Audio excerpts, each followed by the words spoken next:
Miris banget ngelihat berita kosmetik ilegal atau pabrik skincare abal-abal yang ketangkep ya. Kalau ngelihat maraknya berita itu berarti terbukti bahwa peminat dari skincare abal-abal ini masih tinggi. Kalau nggak ada peminatnya sudah pasti nggak ada yang jualan ya.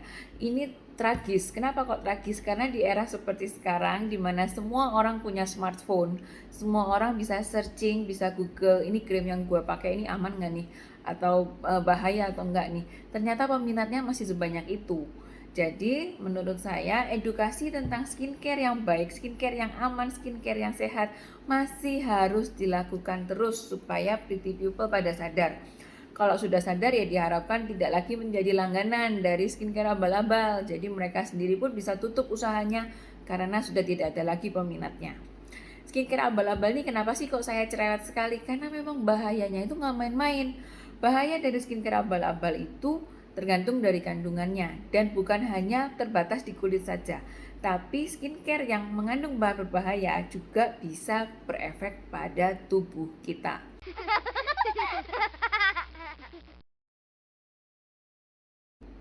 Jadi kalau skincare sudah ada BPOM-nya itu pasti aman dok? Nggak tentu, karena kadang-kadang BPOM yang dicantumkan itu palsu ataupun tidak lengkap. Contohnya gini,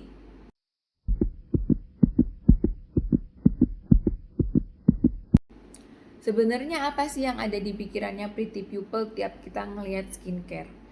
Biasanya kita ngelihat nih, oh ini ada skincare baru, harganya berapa, efeknya kelihatan dalam berapa lama. Nah, skincare dengan bahan yang 100% aman, efeknya tidak mungkin instan. Jadi kalau pretty people pakai krim atau skincare yang baru pakai seminggu aja wajahnya sudah kinclong, berarti itu skincare ada bahan yang dipertanyakan. Jadi paling gampang kalau kita mau ngelihat itu skincare, itu krim, bahan-bahannya itu aman atau ada yang berbahaya, itu paling gampang kita ngelihat dari gejalanya. Contohnya gini,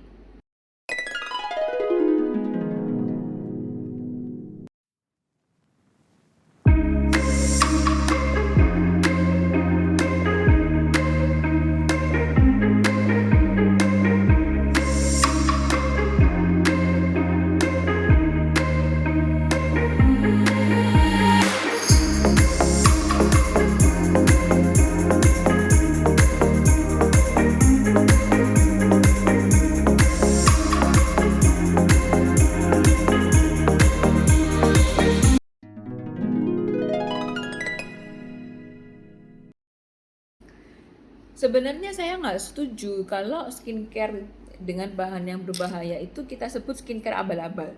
Karena yang namanya skincare, maka seharusnya memberikan manfaat yang baik bagi kulit.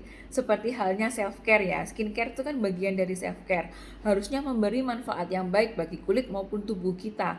Bukan malah meracuni dengan bahan-bahan yang toksik.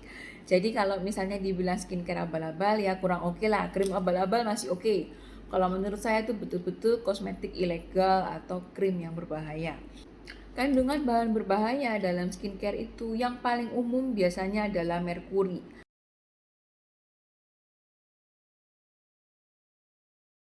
Merkuri ini merusaknya bukan hanya di kulit saja, tapi juga di tubuh karena dia bisa terserap di aliran darah. Banyak yang nggak percaya, halah kalau pakai krim ya rusaknya kulit aja. Nggak gitu, karena merkuri ini selain mengancam keselamatan organ lain di tubuh juga mengancam jiwa. Contohnya kayak gini.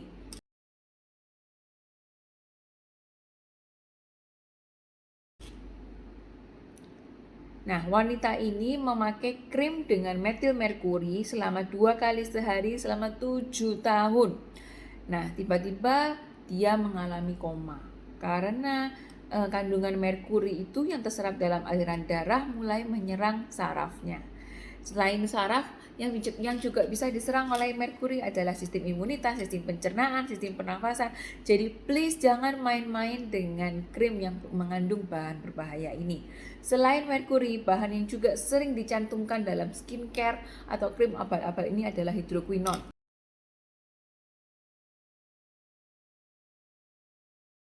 Pada beberapa negara, hidroquinone ini sudah dilarang karena punya sifat karsinogenik.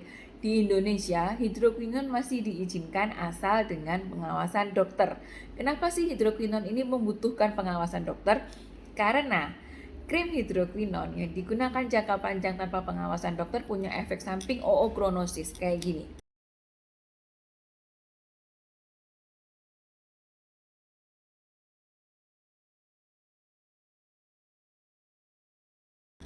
Ookronosis ini jauh lebih susah diobatin ya guys daripada melasma atau flek biasa.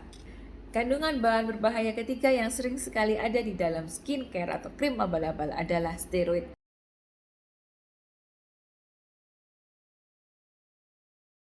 Jadi kalau kita pakai krim yang ada bahan berat seperti merkuri atau hidroquinon, biasanya kulit kita melakukan perlawanan. Jadi misalnya gatal atau perih yang bikin kita nggak nyaman untuk terus pakai krim itu. Tapi dengan adanya campuran dari steroid itu meredam efek perlawanan kulit. Sehingga kulit kita lebih nyaman kalau dipakein krim dengan bahan yang aneh-aneh itu. Padahal steroid itu sendiri juga punya efek samping guys, yaitu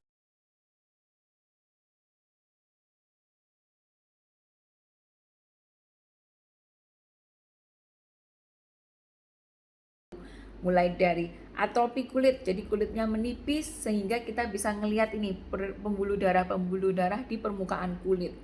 Lalu kulitnya itu juga bisa menjadi sensitif, lalu akan timbul rambut-rambut halus di permukaan kulit. Itu untuk wajah ya. Nah, seringkali steroid ini menjadi bahan dalam lotion dosting atau body lotion pemutih dosis tinggi, jadi dicampurkan steroid. Kalau untuk kulit badan, steroid ini punya efek samping yang sangat mengerikan, yaitu stretch mark.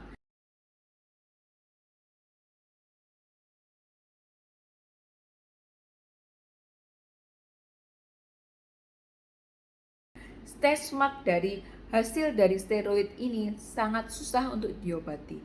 Jadi pretty people, kalau mau pakai krim apapun, waspada, waspada, waspada. Pastikan krim yang dipakai itu aman, tidak mengandung bahan yang berbahaya, menutrisi kulit bukan meracuni kulit, dan memberi manfaat yang baik untuk kulit.